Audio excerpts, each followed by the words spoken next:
the briefing started with the history, U.S.'s involvement with this extraterrestrial, and it started out with a crash at Roswell, but actually, what the crash didn't actually happen in Roswell.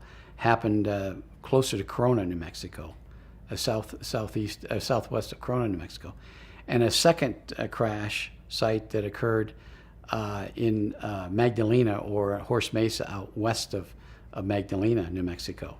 The crash in Magdalena wasn't located until about 49.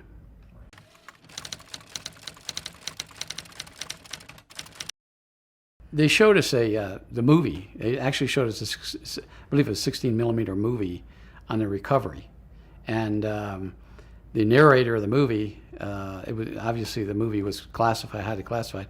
The narrator in the movie detailed when the crash occurred, approximately when the crash occurred in the latter part of June of 1947, and the recovery, showing military personnel at the recovery site, recovering the bodies at the site, and the craft that was at that site. And one live extraterrestrial was found at the site. And we were told that the extraterrestrial went to Kirtland Field, Kirtland Air Force Base at that time, and then on to Los Alamos for some time. And it didn't explain fully in the movie exactly what happened to that extraterrestrial, although it did explain that it died in I believe it was 1952.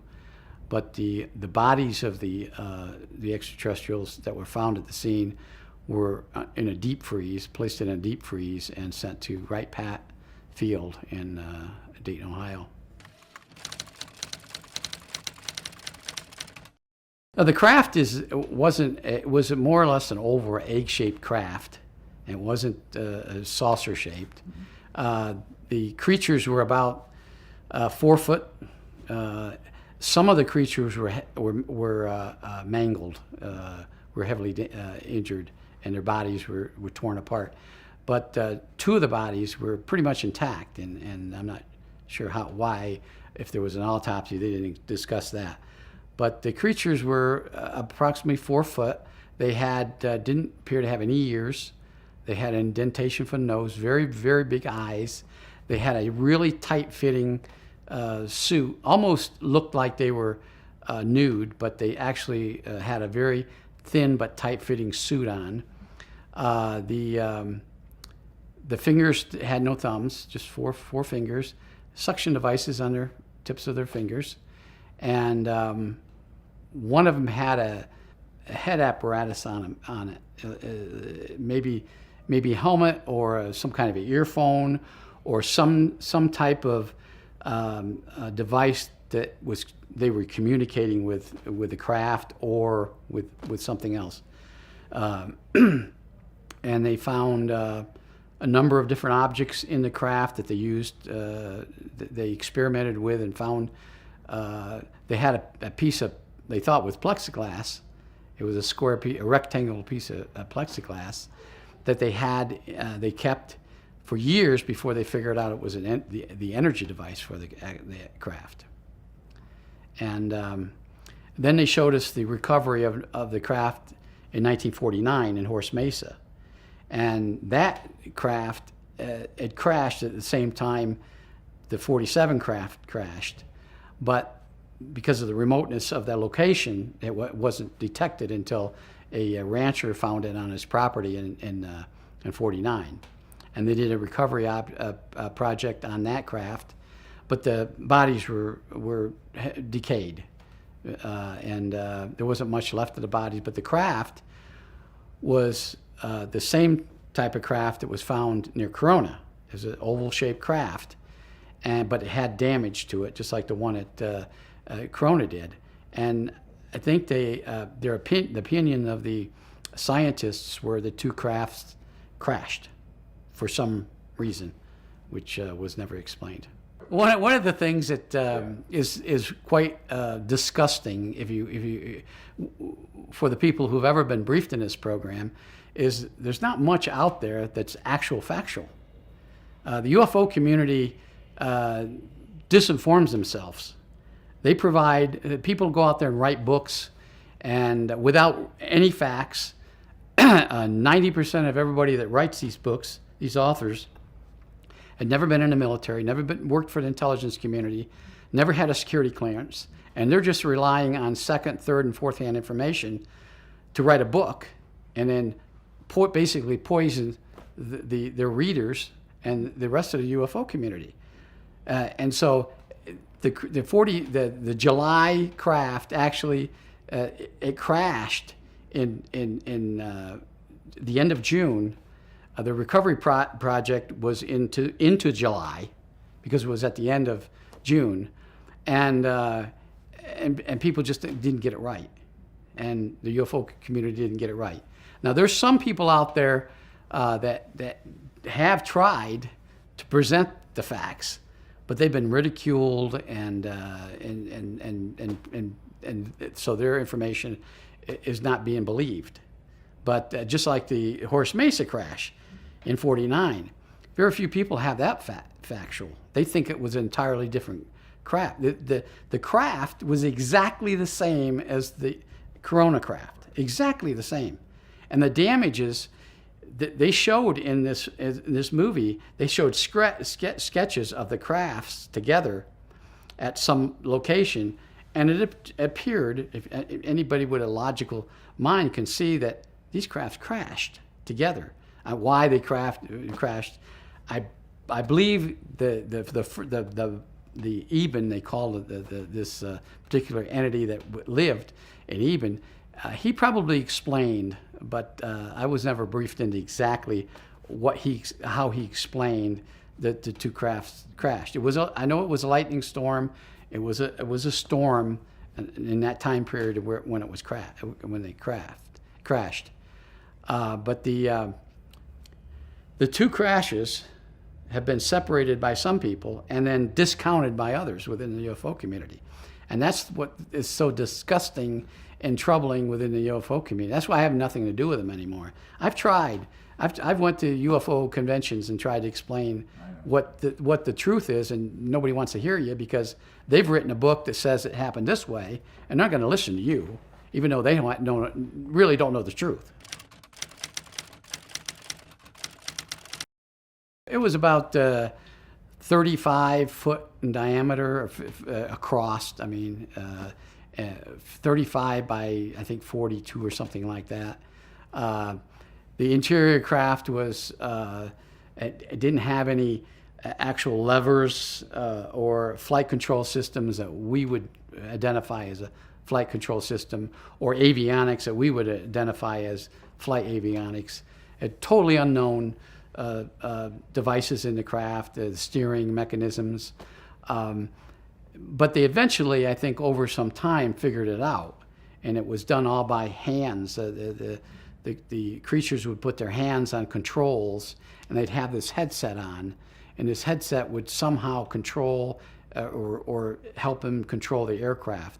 And the avionics were very, very sophisticated avionics that it took us years, I think, to figure it out. And I was never briefed into that, so I can't talk. I don't know anything about what they figured out. But they took the crafts to Wright-Patterson, and at the time, in the late 40s, that was probably the best place to understand or try to figure out. They had the best scientists there to figure out how these crafts flew.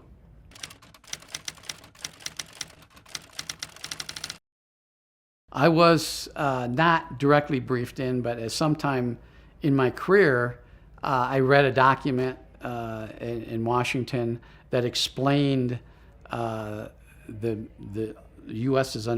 scientists' understanding of what this was. It was an energy device that used zero-point energy. That's what they referred it to as zero-point energy, and it was connected in such a manner that this device could power, from a very small flashlight or a very small watch up to a city, and the power was determined by what the demand on it was. And so each craft had one of these. The craft that crashed in Magdalena or in Horace Mesa out west had a larger energy device than the one found in Corona, and I don't think they could understand why, but they operated in the same manner.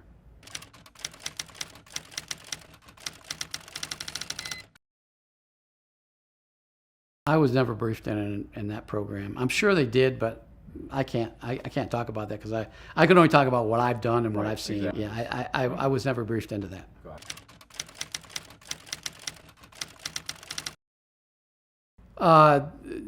The briefing pertained to the threat posed, the threat that was imposed by extraterrestrial crafts, and then also briefed on some other alien crafts that had visited Earth. There was 4 types of crafts that they showed us, 4 types of extraterrestrials.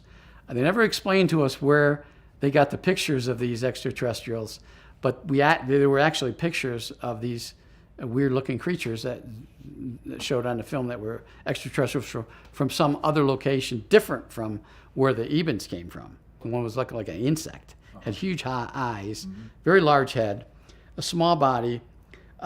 They had 2 different appendages on their arms. They had basically 2 hands on each arm. And they had several joints in their legs. And they had a bubble type appendage in the front and a lump or something in the back. And that was one of them. And the other one was you know how large those? They were about the size of a human, average human, about 5, probably between 5 foot and 6 foot tall. And the second one was a very tall, thin, very thin humanoid that had long arms. The arms reached down probably to its knees or halfway between their hips and their feet. They had regular hands. Their faces were very, very thin. They were almost human looking, unless you really, really studied them, we got real close to them, and then you determined they weren't humans. I mean, you couldn't identify them as human beings. They didn't have any hair. They had a cat-like eyes. Their irises were different than that of a human, almost cat-like. And then there was a third creature that was I found this out later, but at the time they just showed the creature, and it looked something like the Eben, but it was bigger. It had a bigger body than. But I found out later in a briefing I had in 1985 that was a genetically engineered creature that the Ebens made, and that was a briefing in 85. Based on an investigation that we were doing. They knew it was genetically engineered, and I don't know how.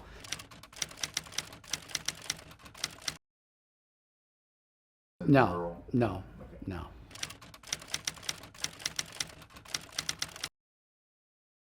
One was a cigar-shaped craft. One was, excuse me, I think it was like 60 or 70 feet long, and 20 or 30 feet wide, cigar shaped.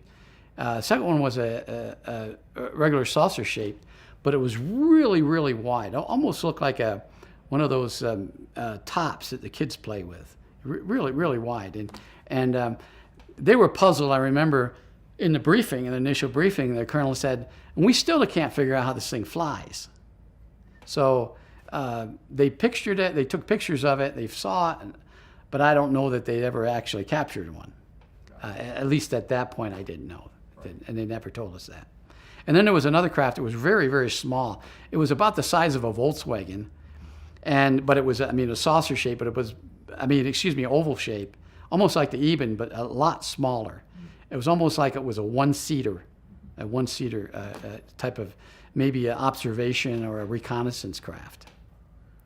And those are the only crafts that that they briefed us that was in a presentation. Yeah, they had photos of them, actually, in the film. They showed photos in the film of these creatures, of these crafts. And the film started, you could tell that the film was an old film when it started, maybe in the 50s or early 50s or late 40s. Didn't have a date on it.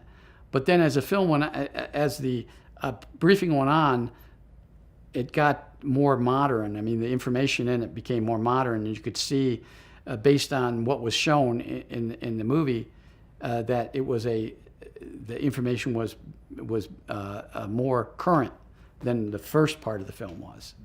And the pictures of these crafts that we saw in the latter part of, and the crafts were in the latter part of the film, was something that I've seen since on TV on the History Channel that other people have taken, like the McMinnville craft. One of the crafts in there looked just exactly like, if you're familiar with yes. I think that was in 51 or 50 or something, back in the 50s.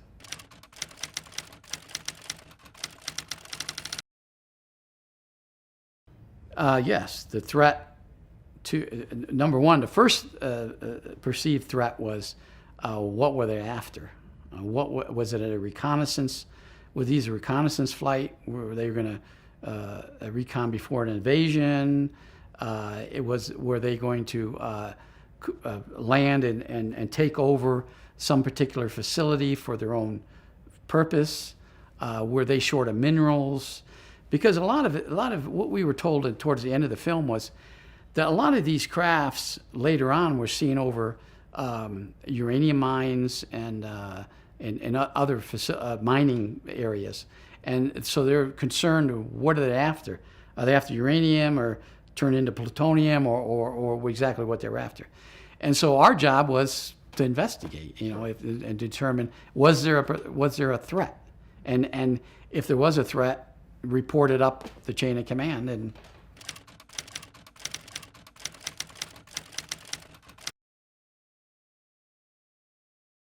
well, they inferred it, that that they were concerned, because the way the colonel put it, and I think this was some of his own feelings at the time when he talked to us later, was that we just had a drop 2 bombs, nuclear weapons, on a country. We had a test of that bomb a few months earlier, or a few weeks earlier, in New Mexico, and this probably was observed by these aliens somewhere, whether they were doing reconnaissance back then or how they have figured it out. So they came here to observe and try to figure out what the heck was that. And maybe they didn't have a weapon like that, and maybe they did, and maybe they're concerned about this Earth for some particular reason, or maybe they were after those weapons. And that was a concern, because security of nuclear weapons was the #1 priority of the United States. Air Force, because the Air Force had a lot of nuclear weapons. One of the primary missions for OSI was protect counterintelligence operations against the threat of nuclear weapons. And Kirtland Air Force Base had a lot of nuclear weapons. And New Mexico had, at the time, like you said, the 509th Bomb Wing at Roswell had the only nuclear capable strike force in the United States at that time.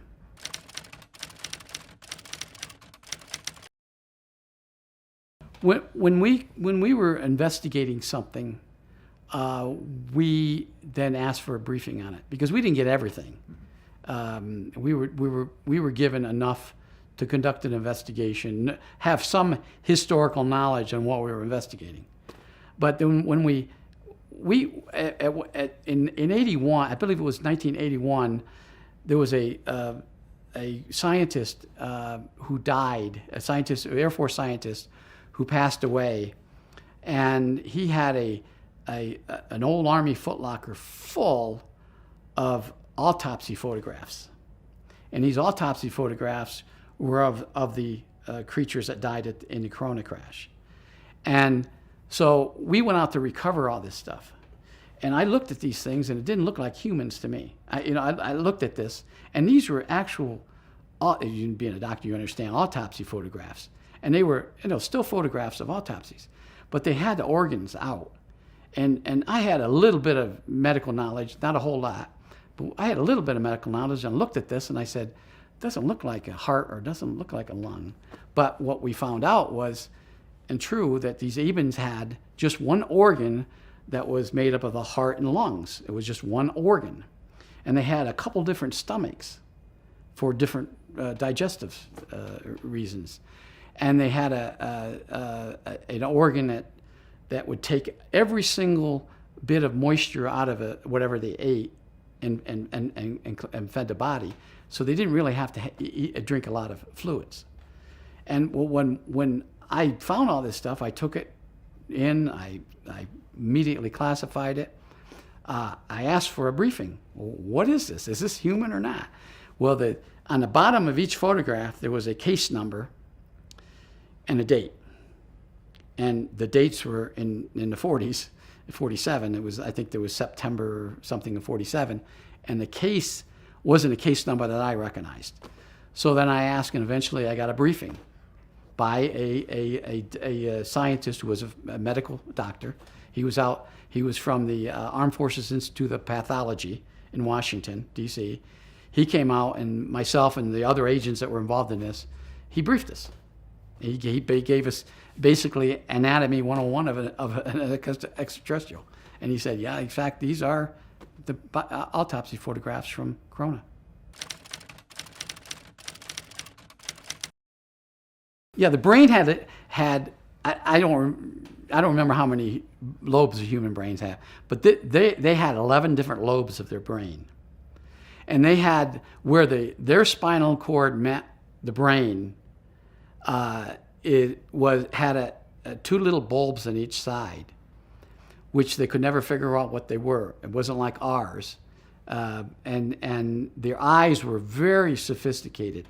They had the optic nerves, but the optic nerves went into different places in the brain, almost as if the brain was operating, their eyes were operating at different parts of the brain for some particular reason. Their muscles were extremely fibrous. I remember that, especially the leg muscles. They weren't bulky, but they were strong. They were fibered, which I guess gave them more strength than what our muscles. They didn't have ears, but they had a canal with an organ or gland, I think they call it, a little bulb that they think was what they could hear out of. But they didn't have vocal cords like we had. Their vocal cord, they didn't have any. So this another thing that was brought in the briefing was very fascinating to me. When this creature was found, he couldn't communicate other than hand signals. So when he was taken in to Los Alamos, to a medical facility at Los Alamos, and examined, of course, the physicians didn't know what they were examining, they figured out, they eventually were able to communicate through sign language. And eventually, somehow, somebody figured out how to do an operation on the vocal cord or insert something in there so it could talk, so it could make sounds. And I don't know how they did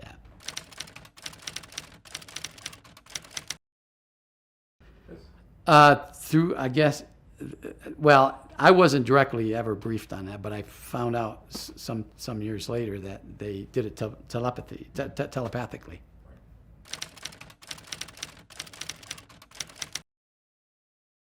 Yes, there was the handler.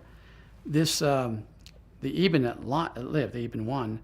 He had an Air Force captain that was assigned to him, and the captain was a linguist, spoke I don't know how many different languages, but he was also an intelligence officer, and he was able to build a really good rapport with the Eben, and was able to communicate far more communications than anyone else could.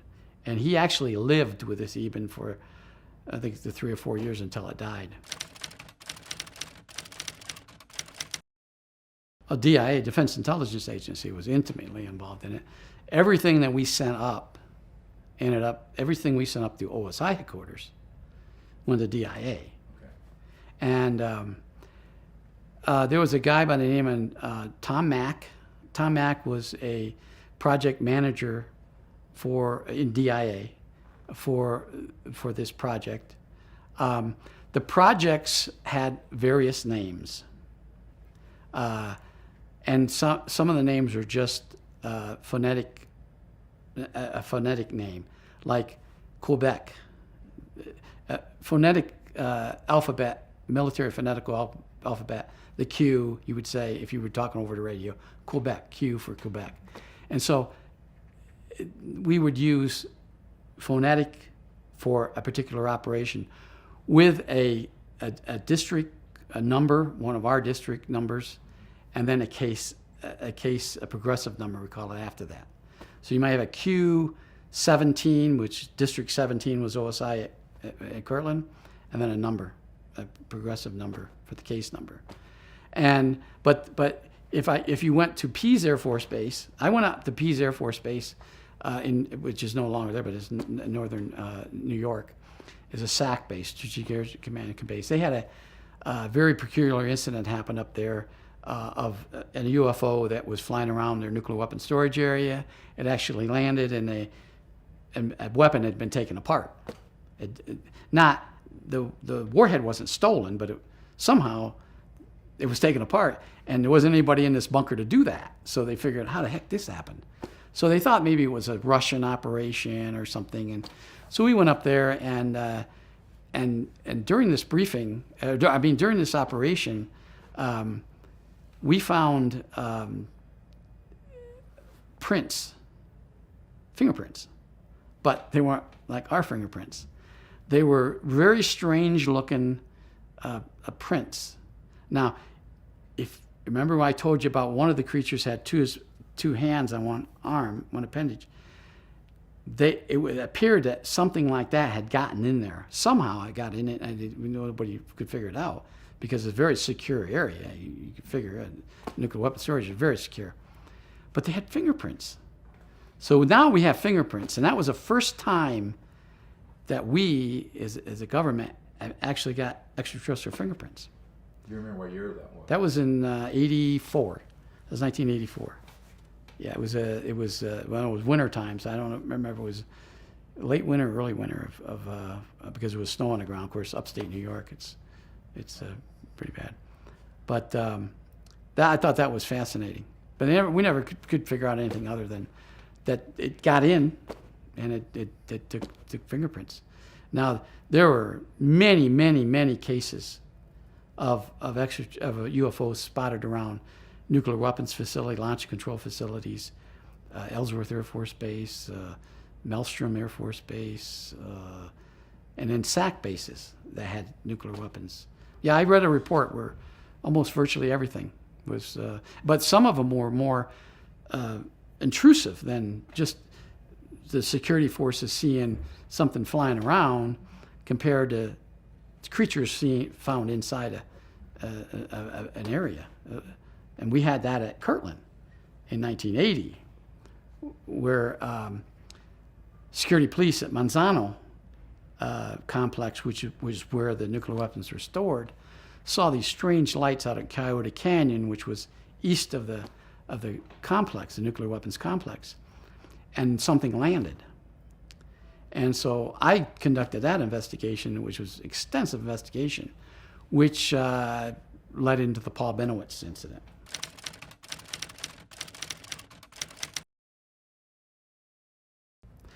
Actually, one of the security officers from Sandia Laboratories, they had their own security, was checking, was driving around on a graveyard shift sometime after 2 o'clock in the morning, and saw a craft land at a bunker. But the bunker didn't have anything in it, but the craft landed.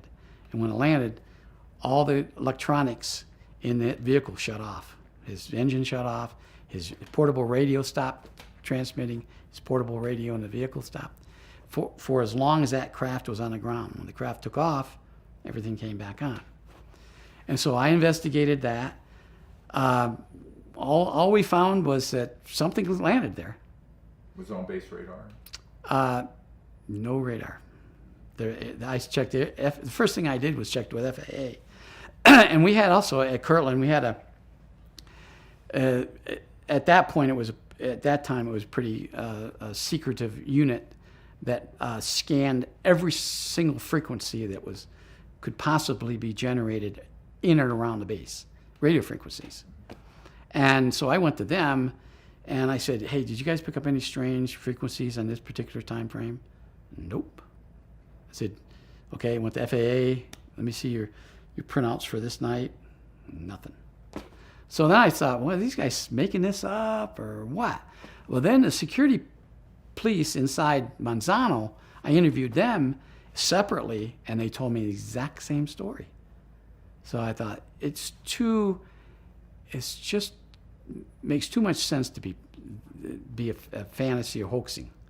So we investigated, but we could never find anything regarding that craft. But shortly after that, Major Ernie Edwards, who was the commander of the 1608th Security Police Squadron, the security Air Force security police that guarded Manzano, came to me and said, I got a phone call from a guy by the name of Paul Benowitz. He lives right outside the base. He lives in Four Hills, which is a housing community just on the other side of the base perimeter. And he told me he's seen all sorts of strange lights around Manzano. So I said, oh, that's strange. And so I started checking into it, and we found out that Paul Benowitz owned a business right outside the main gate of Kirtland, Thunder Scientific Laboratories. They made humidity sensors for submarines. So he had a government contract, and he had security clearance. So I went and paid him a visit, asked him about what he saw, and he started telling me all sorts of stories about what he saw and what he did and what he thinks they are. So we conducted an investigation just to make sure this guy wasn't a Russian spy. He wasn't, doing all these things. His house was literally just a few feet from the base perimeter. I mean, his backyard bucked right up to the base perimeter, and he had all this sophisticated. Now he was a physicist. He had all this sophisticated equipment on his patio, his upper bedroom patio, that was pointed towards the base, and that's what we were concerned about. So we conducted an investigation on him, not only us, but National Security Agency, because he actually tapped in, and this was classified at one time. I don't believe it is classified anymore. He was tapped in to a National Security Agency, an NSA project that was going on base, and which he shouldn't have been able to figure it out, but he did. Very smart guy. So we had to figure out how we're going to get him away from what he was doing. And so we started slowly convincing him, or not really convincing him, but just giving him the idea that this might be just UFOs, extraterrestrials. And he ran with that. And I know I had a lot of criticism about that. I fed him all this disinformation and I made him go crazy, but Paul thought a lot of this up on his own. I didn't have to. It wasn't very difficult for me to convince him what he was seeing. He just told me it's UFOs. Years later, I became friends with him. Years later, after I got out, he still owned it. I tried to explain to him that what he saw wasn't, but he would never believe me. He eventually went crazy and he died some years later. But some of what he was seeing was he took pictures of strange-looking lights and orbs. And in fact, I sat, and not just me, Jerry Miller, who was he had been a Project Blue Book investigator some years before, and he was in the intelligence staff at Kirtland, not with OSI, but with another agency. Him and I sat in a room, probably not any bigger than this, with really tall ceilings. And Paul was sitting, and we just had dinner, and we came in and we had some coffee, and the lights were down. In fact, none of the ceiling lights were on. We had just some table lights on. And we were talking. It was 8 or 9 o'clock at night in a winter night. And he says, he was explaining to us what he was seeing. And all of a sudden, we see this orb up in the corner of his room. And I looked at it and I watched it. Nobody else saw it at first. And I kind of elbowed. There was 3 of us there. It was me, Jerry, and another agent by the name of Steve Atzett. And I hit, and Jerry looked up and he said, and we didn't say anything to Paul. And then it started flying around the room, and then, of course, Paul saw it. He said, well, there it is. We looked around like, what the heck is this thing, And so we watched it for maybe 20 seconds, and it disappeared. And went right back to that spot. Well, Jerry thought that it was created by Paul. And Jerry confronted him. He said, Paul, what did you just do? Paul said, no, I didn't do anything. He said, can I look and can I check things out? Yeah, go ahead. Well, Jerry's a scientist too. He looked all over, went up to his room, couldn't find anything that could have generated something like this. It was a ball of light with like little sparklers around it. And he says, that's the aliens.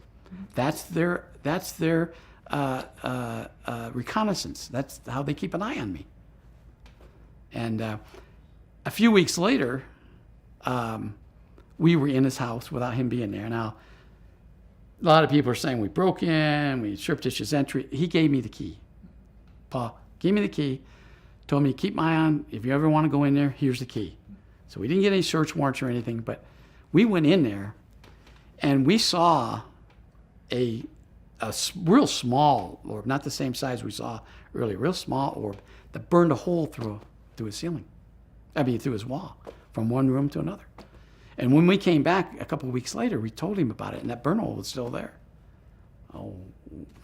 So at first, we thought Paul was just hallucinating, But the more I looked into this, there was something to this. He was actually photographing extraterrestrials. Not so much of a creature or but of their reconnaissance or their small orbs that they used to conduct experiments on humans.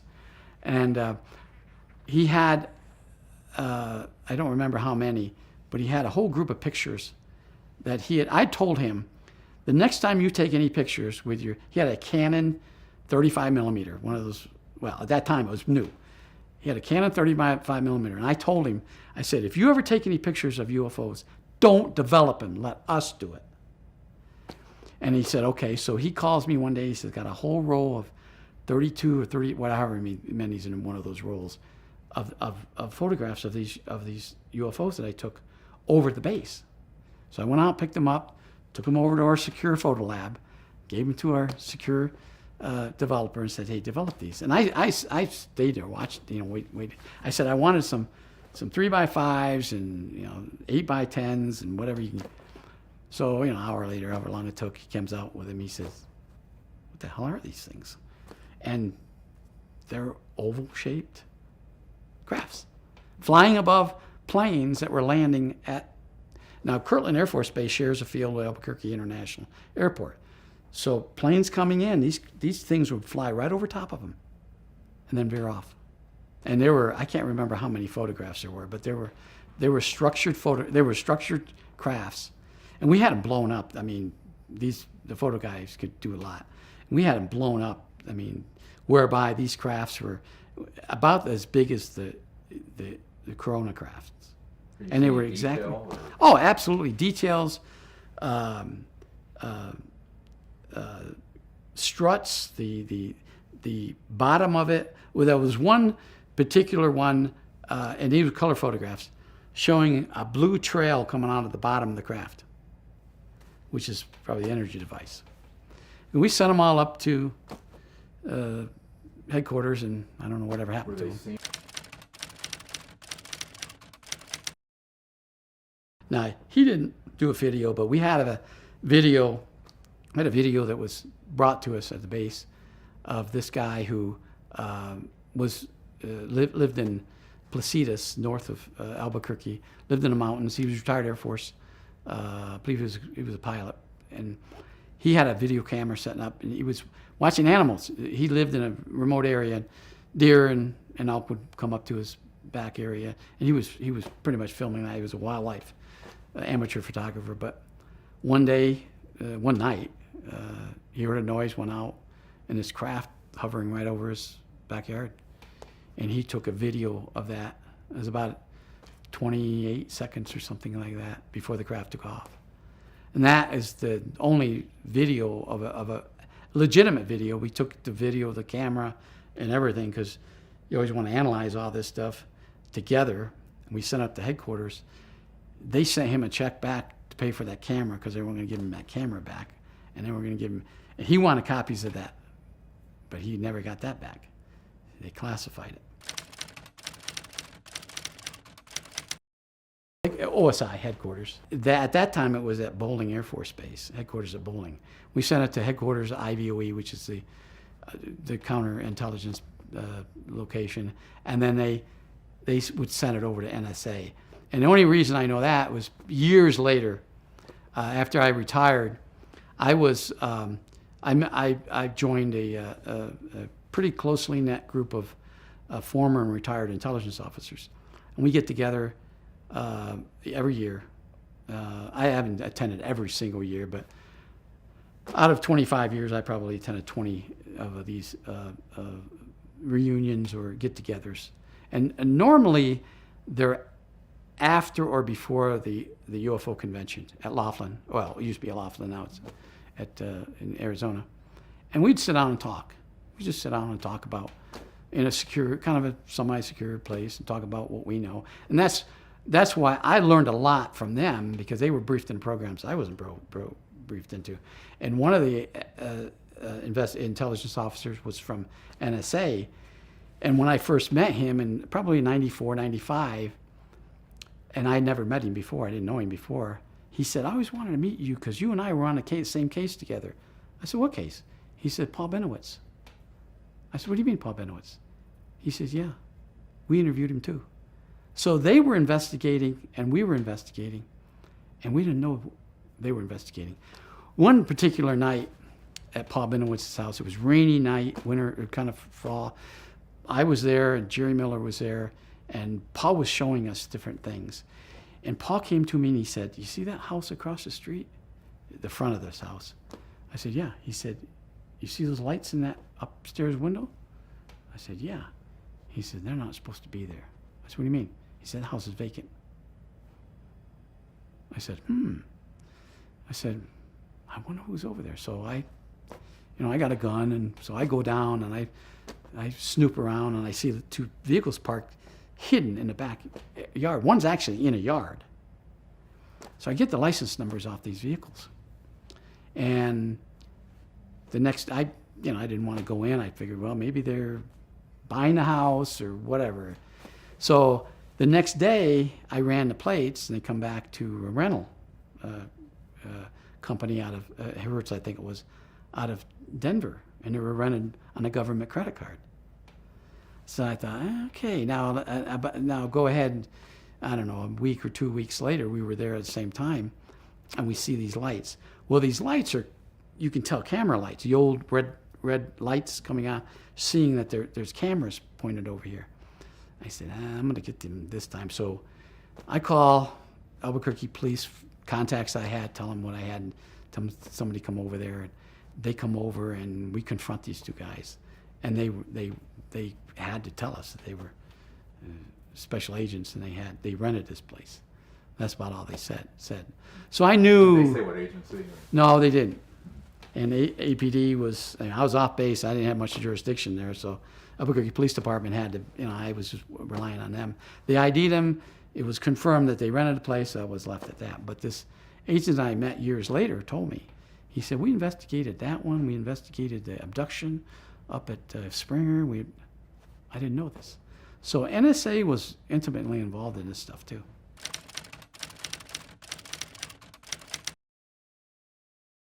DIA, of course, CIA.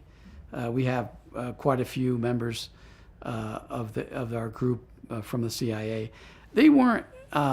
They didn't do any field work because the CIA couldn't do that, but they were relying on a lot of information that we were feeding them, and they were doing analytical studies of what they had, but the FBI, of course, was involved in it. Well, they found a box, a cylinder, I should say, not a box, a cylinder on the Eben craft that had been analyzed at various locations, and Sandia had it.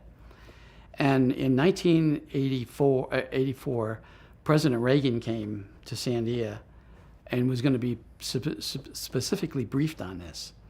And I happened to be part of the security detail. And I was in the room when they was explaining this to him. And this cylinder they had a electron microscope view of it, or however they figured out how to x-ray it or whatever they did to it. But they had cutouts of it and a presentation on an overhead projector. And they were explaining to the president what they thought these things did.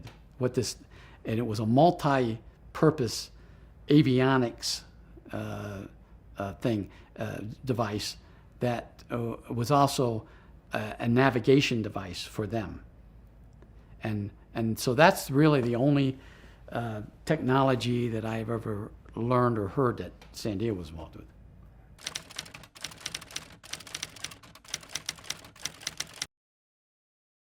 I was told one of our members of our former intelligence group was a Secret Service agent. He was a Secret Service agent for some years, and then he went over to the CIA. And he told us that one of the most fascinating things about Reagan was he believed, and he was briefed. He didn't see it or know it, but he knew of others, Secret Service agents, that told him that when he took office on January, whenever it was, 20th or whenever, of 81, he immediately asked for a briefing. Before the Iran, we still had hostages in Iran. Before the Iranian, he even addressed that issue, he says, I want to be briefed on everything we have on UFOs. He sat in the Oval Office and said that. And they said, yes, Mr. President, we'll do that. So he knew, he was never there when he was briefed, but he knew of it. I went to Washington to get an award for something I did, which is still somewhat classified, and I met the president. I never talked to him about this subject, but he knew something because he said to me, I know you work on some very interesting things out there.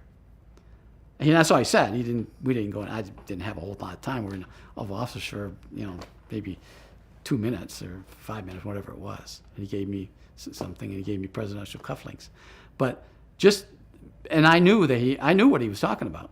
He never actually said anything, but I knew that he knew, which was nice because you recognize, you think, wow, what I'm doing out there is being briefed all the way up. There was a UFO cover-up live that was aired in October of 1988. I don't remember what channel, but and a year before, in August of '87, myself, Dr. Kit Green, Dr. Hal Puthoff, Ernie Keller-Strauss, Carl Dale, several of us, and Robert Collins went to Dayton, Ohio, and had a meeting in a room. And this producer who produced the UFO cover-up live was there, and he wanted to interview us all. And most of them said no. I said, well, what do you want to talk about? He said, I want to talk about this UFO thing. I said, I won't do it on camera. Well, we sat down in a room, in a hotel room to do the interview. He interviewed me. He gave me a list of questions first, and he said, "Read the questions. Do you have any problems with any of those questions?" I said, "No, I don't have any problems with it." Well, yeah, actually there were a few that I said I can't talk about this and this and this. I think it's 3 or 4. Anyways, he interviews me. There was one cameraman and him, and he said he would turn the camera off and say, Can you actually elaborate more, or what he was trying to do was tell me what to say. And I told him right away, I'm not going to play your games. I'm going to tell you what I know and what I did. I'm not going to tell you about anything else. I'm not going to tell you anything classified. I'm going to tell you about the Kirtland incident and about what I saw, but that's it. So he put me on back, and maybe another 5 minutes. Wasn't much more than that. And he started that again. I said, you know what? I'm terminating this. And I walked out of the room. Now, on the UFO Live, they have somebody that they claimed to be me. And the beginning of it, the first probably 30 seconds, is in fact me, blacked out. But everything else was dubbed in. Somebody else was talking for me. And that really upset me. And of course, then they say, well, you were live. You were there live. Impossible. I was going to the State Police Academy in Santa Fe during that time period. I started at the State Police Academy in 1st of August and didn't graduate till December. On that particular night, I was isolated inside that dormitory and not even able to watch the let alone being on it. So that was all a hoax. That was all made up. And who dubbed for me? I think it was Robert Collins, to tell you the truth. But and I'm almost positive that was him. And by the way, Robert Collins and I are not friends at all. Absolutely not friends. He published a book in 2006 with my name on it that I had absolutely no input into that book. Good enough. So people who say, well, you wrote a book. I didn't write any book. I gave him information to put in the book. About 20% of what I gave him went into the book, and the rest of it never went into the book. And that book right now, I'll swear to it that there's probably about 20% that is factual in that book, and there's probably 40 or 50% that's speculation, and then there's the rest of it is absolutely lies. They're hoaxes. I spent a number of assignments to Nevada, and I know that they were reverse engineering. I was never actually briefed on it, but common sense can tell me that this craft over here isn't something we made, or it's based on something they designed. The only exception to that is the Cash Landrum incident in 1980. I know for a fact, I was involved in that. I know for a fact that craft was piloted by Air Force pilots. It was based on a extraterrestrial craft that we'd had, and it was reverse engineered, but the propulsion system failed, as a malfunction in some manner, spurring out radioactivity, and I know that for a fact. But that's the only reverse engineering, other than the cylinder that at Sandia. I understand that was reverse engineered into the 117. I was at the Nevada test site, which is now the Nevada National Security Site, what you call Area 51, which was at that time Det-3 Test Center. It's Area 51, but it was at that, when I was out there in the 80s, it was called Det-3 Test Center out of Edwards. There was a detachment of test personnel from Edwards Air Force Base assigned to Area 51.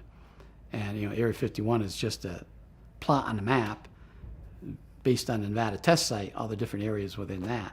So, but everybody calls it Groom Lake Complex. Actually, there's two different locations out there.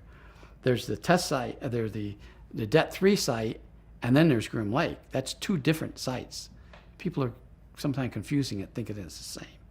And then Papoose is an auxiliary site that actually has the underground entrance. Have you been in that? Absolutely, I've been through the whole site. Yep, I spent 9 months out there as a counterintelligence officer. We had a facility at the Area 51 that would blind. We would shoot a laser up and blind the Soviet satellites as they came over, blind their cameras so they couldn't photograph anything. And not only did we blind the Russians, we would blind anybody else's satellites that would come over. So it's very difficult to get actually photographs during that time period of Area 51. And now I don't know that they have that out there anymore. I've been out for a long time. What year was that you were? 81 and 85.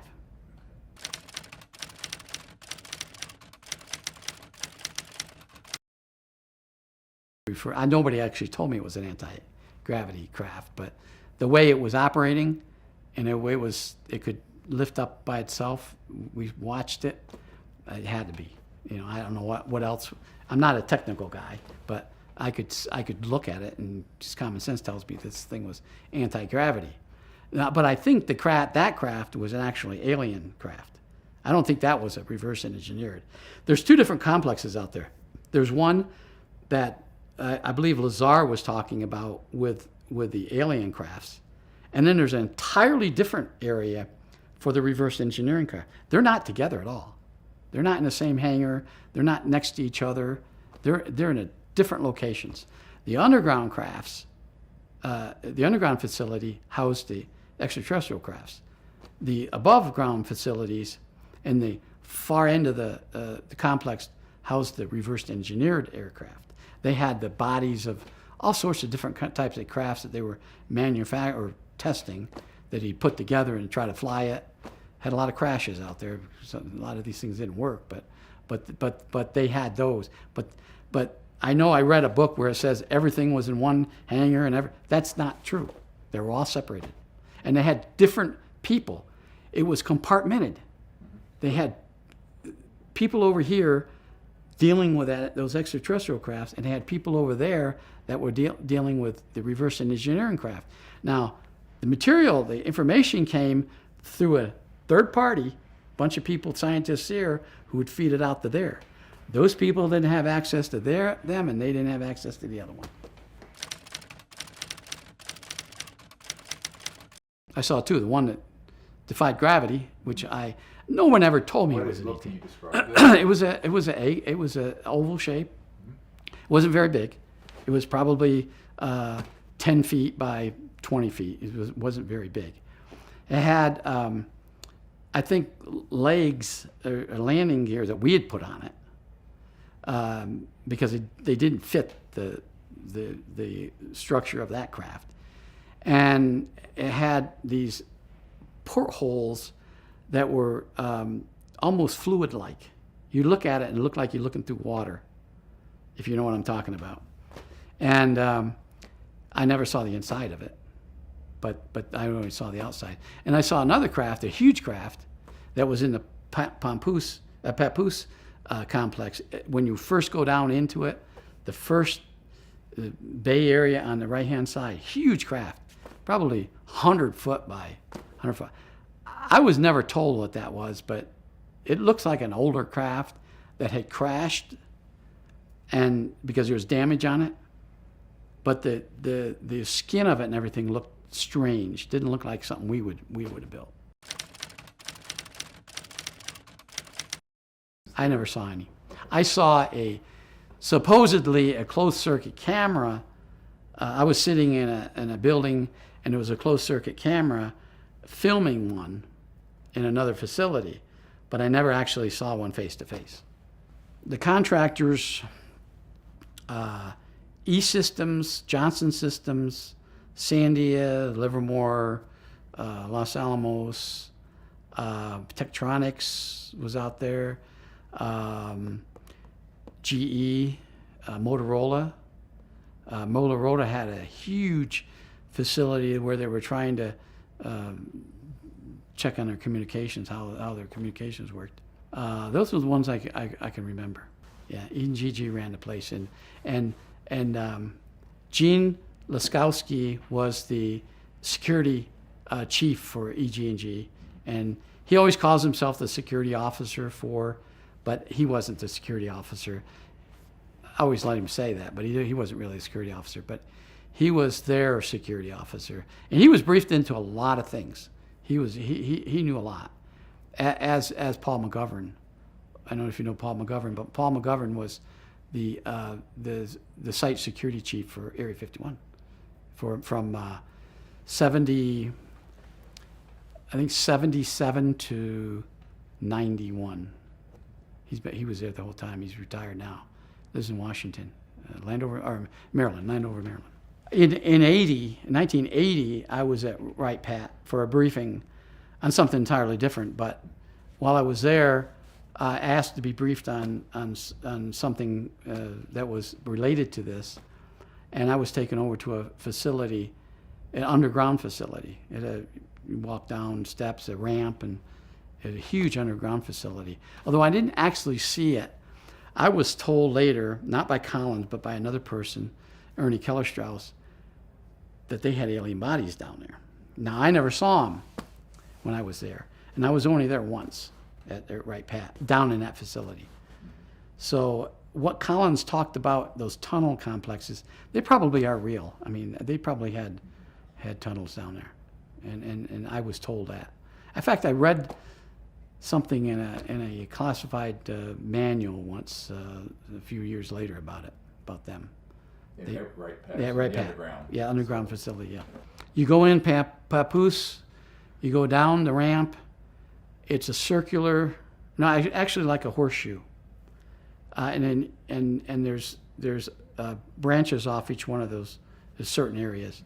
It goes all the way around to the main cantonment area of Area 51, and it comes out on the southeast corner of the southwest corner of Area 51 near Hangar 7.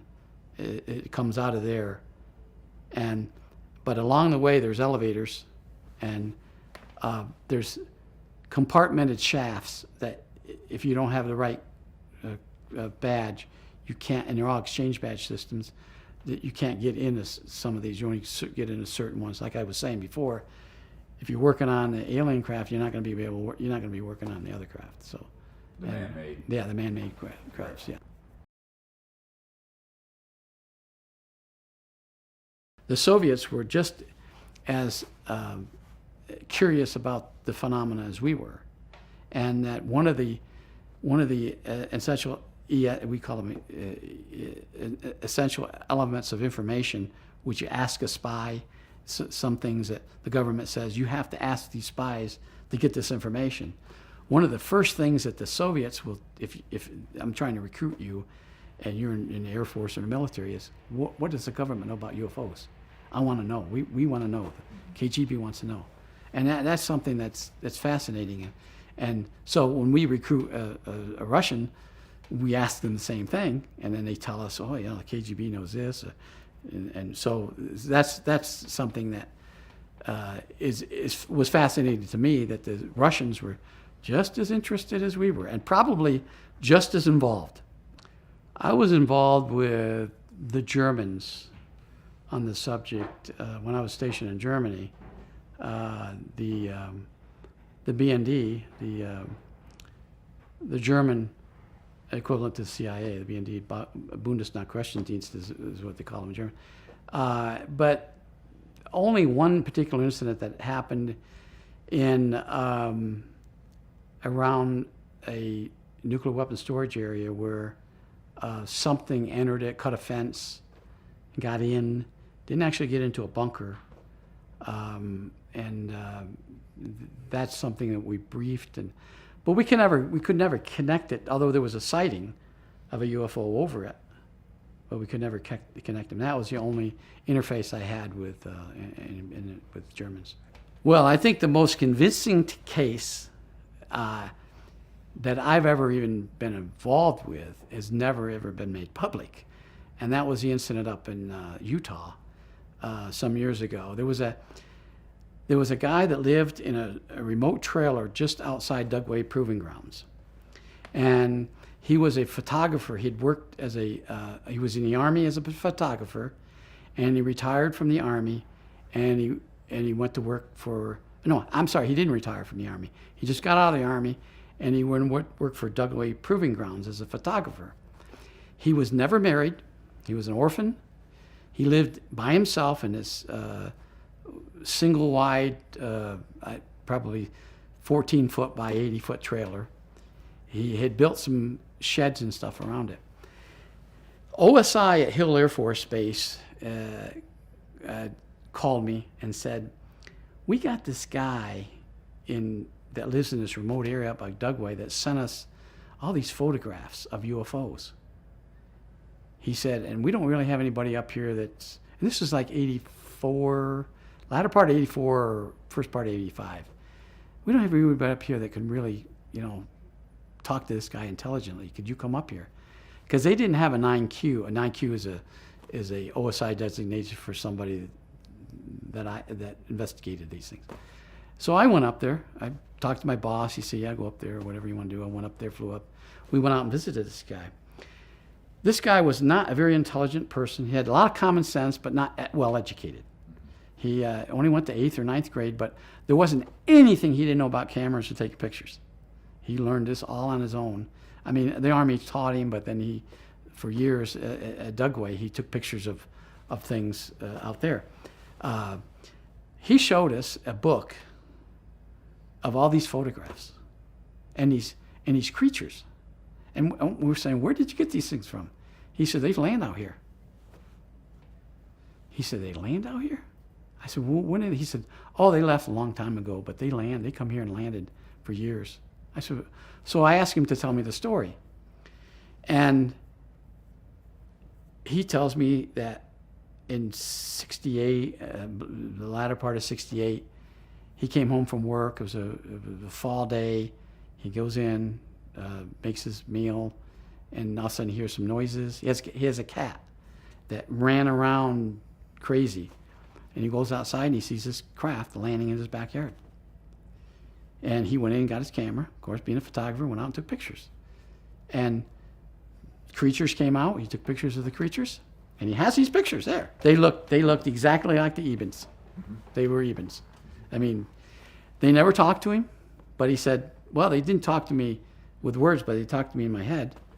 He said, I could understand then that they were having problems understanding me. And he gave him all these gifts that he had. And at first I thought this was a setup. Honest to God, when I got there, I thought this is too real to be it can't be real. And I tell the guy, the OSI agent from Hill, I said, is this a setup or something? Or this guy had movie props, or this isn't real. He said, why are you saying that? I said, because it looks too real to be real. He said, no. He said, I don't know. He said, we've never been out here. So he showed us everything. And the contact lasted from about the 60s, late 60s, until about 75, 76. And then they told him they were leaving. And they gave him these gifts. And they're star-shaped. There's some of them that were like bronze statues and little models of things. And he said, they gave me, these are gifts they gave to me. I said, one of the questions I had was, why are you telling us now?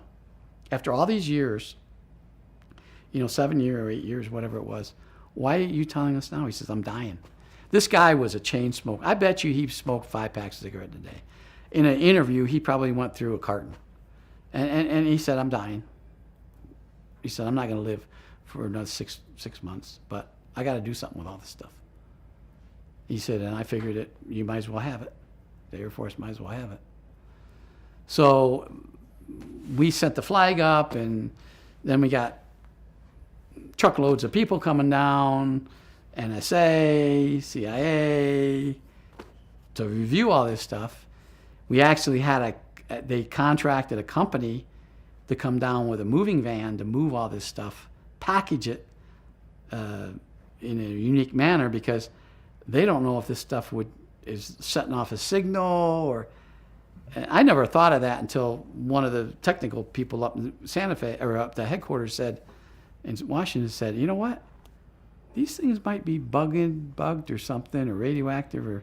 So they took it all up to headquarters, and I don't know. How many objects were there? Oh gosh, there were probably 24.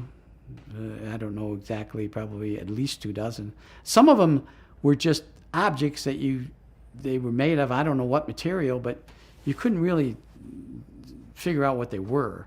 I mean, obviously meant something to the Ebens, because they gave them, to him, and thinking that it was something meaningful. And so they packaged all that stuff up and took it to headquarters, and I never heard anything about it. And I've never read or seen anything on the internet about this case. Now, I think George Knapp has. I think somebody mentioned it to George Knapp some years ago. Art Bell sent me a letter once, some time ago. Not a letter, I'm sorry, an email. And he asked me about the Utah case. And I'm not sure which, I sent him back saying, which Utah case? And he never responded to me. So his first name was James, and he had a very funny last name. It's like a Polish name, Zadowski or Zadorski or something like that. He was a Polish origin. I knew that, and but he was originally from. He grew up in a orphanage in Northern California, but I guess his mother and father came to the West from they immigrated Poland to the United States, and then they went west to California, and I don't know, somehow they died, and he was 3 or 4 years old. And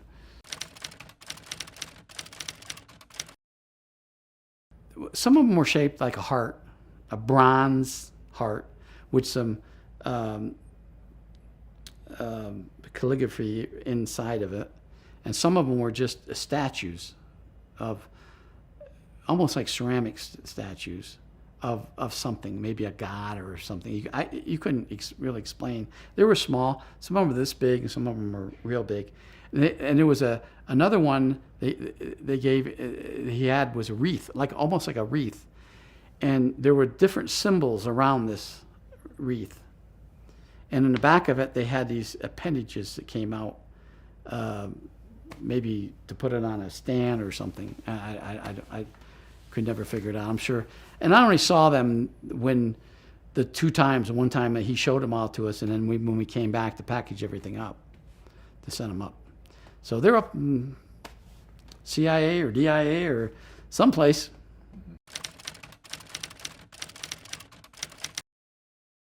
All of them were daytime that I can remember, and they were as clear as you can ever. And he took pictures inside the craft. These are pictures inside the craft. What did those show? Where they showed instrument panels, showed a screen, a huge screen with maybe the universe or star charts or navigational charts or something like that. And they told him he had this chart, and this is we were leaving the first time when he said, "Oh, I forgot to show you this," and he went into a chest he had, and his house was a horribly maintained house, and he finds this. It's hard to explain it. It's like a laminated paper that has these lines through it, and he unfolded it, and he said, "Oh, this is where they came from." Well, there's no references on it, so you know, where is this? He didn't know. He said, "But this is the chart they gave me," and that's the only thing that we actually took back that day with us. And then we, of course, came back later and get everything. And I don't know what they ever figured out. They don't ever tell us much after that. It goes up. Yeah, it goes up and never comes down. Yeah, Zeta Reticuli. Yeah, that was from official source. Now, there's a lot of people within our retirement group, a lot of speculation on different star systems and close star systems and things. But officially, that's the only one I know.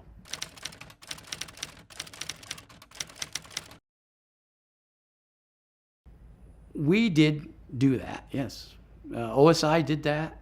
There was a special group out of the 7602nd Air Intel Wing at Fort Belvoir that came out and did that. They had these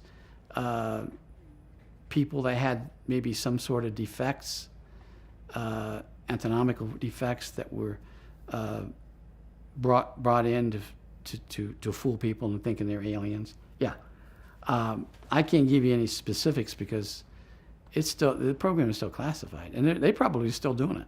I wouldn't doubt it. They were still doing it. There was a special, a highly classified operation that occurred in Tacoma, Washington, in I'm saying maybe 86 or 87.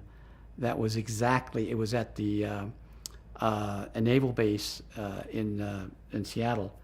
I think it was Whidbey Island Naval Air Station, I think. But anyways, with Naval Air Station up there, where these civilians got onto the base and got into something, and they saw something they weren't supposed to see, and this group came out and went into their home and scared the dickens out of them and Staged an alien event. exactly. It's very sensitive. It's very sensitive. Yeah, that and some of the other things that we did in recruiting people. We one of the things that you want to do to protect a base is recruit people outside the base to report into the base. So when I was at Kirtland, we had I didn't do this, but we had a whole group of we call them swindlers, who could recruit anybody, and they went out and recruited primarily press people because they're the ones that are going to know first. So every news agency, every television, radio station in the Albuquerque or Santa Fe area had our snitches in there. So we knew, and we paid them. We paid them good money. One of the reasons you get the people is you pay them, and that was controversial. That was somewhat controversial. Do you know of national media that have had? Oh, similar? yes, yeah. I'm not going to name them, but we had one. We had one out of, or she was recruited out of a local station here in Albuquerque, and then she went on to a national, NBC, and she was still. She told us everything. She was. We didn't handle her. Somebody closer to, I think she would say out of Washington handled her, but she was. She would tell us things that were going to happen, and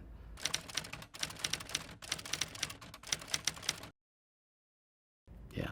And it wasn't just UFOs.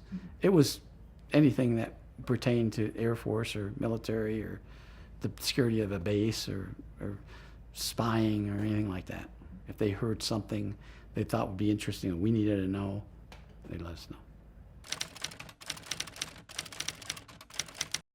Cash. Yeah, you pay. What you do is you make them sign a form and you tell them, you got to report this to IRS. But whether they do it or not, you're not going to give your form to IRS, but you're supposed to tell them that. There's a form that they sign, and you give them. I think it's anything over. Was everything over $50 they had to sign for. We always had money. If we needed to do something, we had money. There was different funding. We call them funding sites. If you were doing an operation, a counterintelligence operation, and you needed, $5,000 for this, then they would give us a number. Okay, it's under this site, and somebody would deposit it in a bank here, and we would use that money, or they would give us vouchers or something to that effect. But there would be different funding sources. I'm not sure where they came from. I'm sure all government funding someplace up there. Congress appropriates the funds, and there's a lot of black projects and black funding, so I'm sure we got a piece of that.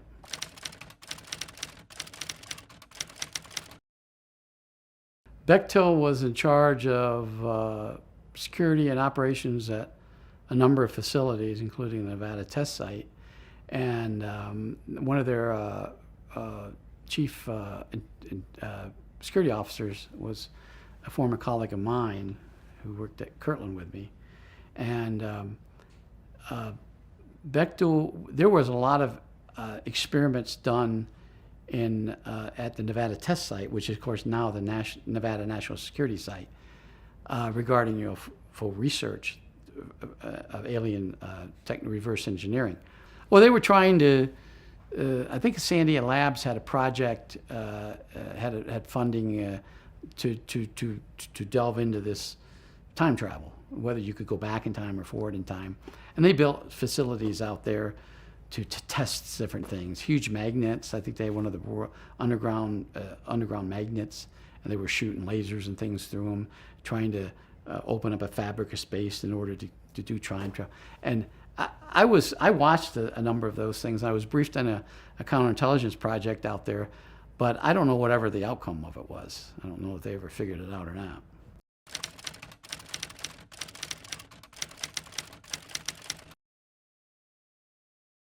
That was part of this project that they were doing out there. They actually, I think, teleported something from one end of a table to the other. I think that's the best they ever did. But and maybe that's all I know. Maybe they did more that I wasn't aware of. I actually saw a craft flying above Groom Lake that did things that you couldn't do with a conventional aircraft.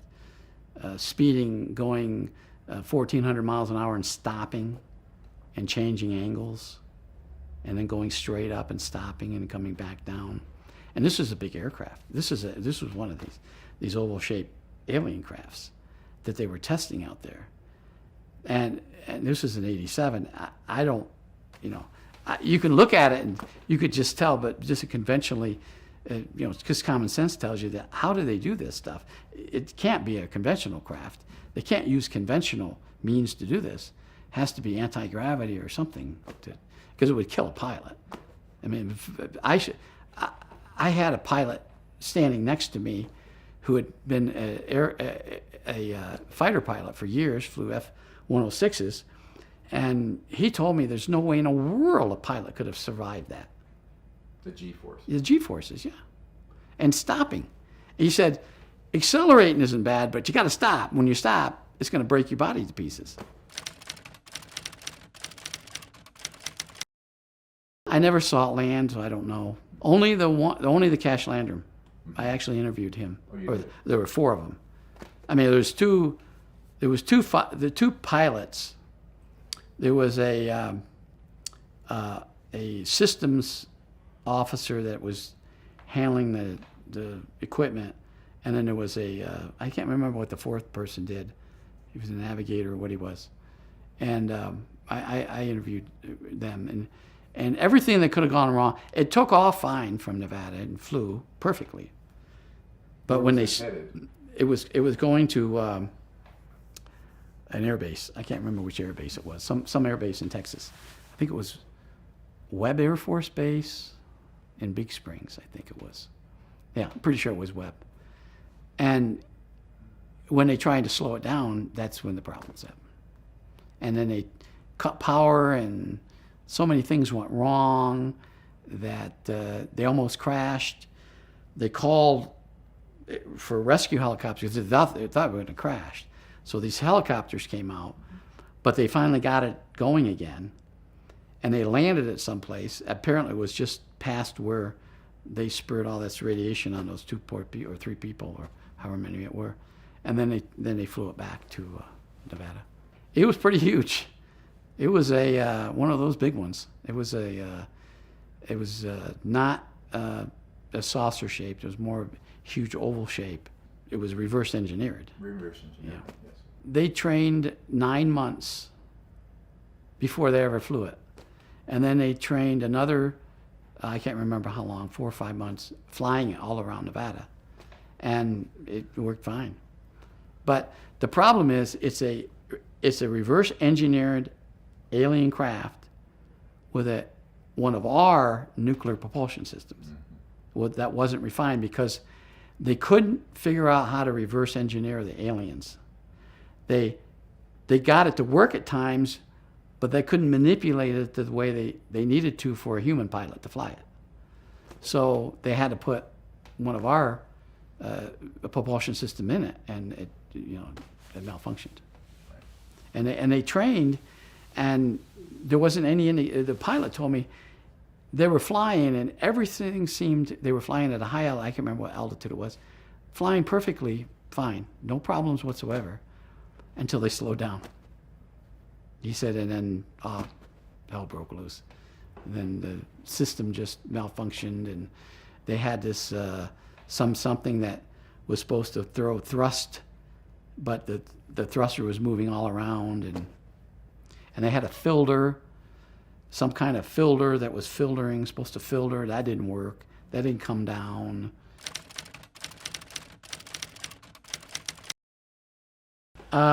It could go Mach 1.